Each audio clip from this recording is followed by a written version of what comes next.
சங்கீதம் 91:12 வாசிக்கும்போது, உன் பாதம் கல்லில் இடராதபடிக்கு அவர்கள் உன்னை தங்கள் கைகளில் ஏந்தி கொண்டு போவார்கள். நம்மை சுமக்க தப்புவிக்க யார் உண்டு என்று கேள்வி கேட்கிற நபர்களுக்கு இந்த வார்த்தை நன்கு ஆசீர்வாதமாய் அமையும் என்பதில் சந்தேகமில்லை.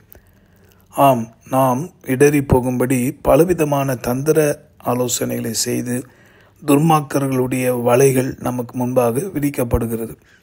பல வகையில், நேரடியாக அல்ல, மறைமுகமாகவும் கூட. உங்களுடைய பொருளாதாரத்திலேருந்து நீங்கள் விழும்படி, உங்கள் ஆரோக்கியத்திலேருந்து விழும்படி, உங்கள் ஆசீர்வாதங்களிலிருந்து இழக்கும்படி, இப்படி பல காரியங்களை சத்துருவானவன் தந்திரமாக செய்கிறான். அதனால தான் பக்தன் சொல்கிறாரு, தம் தூதர்கள் கைகளில் ஏந்தி போவார்களாம். எவ்வளோ பெரிய பாக்கியம்!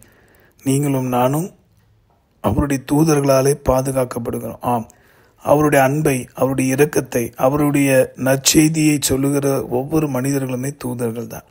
இன்றைக்கு இந்த அருமையான வார்த்தை உங்களை சந்திக்கிறது என்றால், அவருடைய கிருபையினாலே அவர் என்னை அவருடைய நற்செய்தியை, தூதை சொல்லும்படி அவருடைய தூதனாக என்னை ஏற்படுத்தியிருக்கிறார். எவ்வளோ பெரிய பாக்கியவான்கள் நீங்கள்!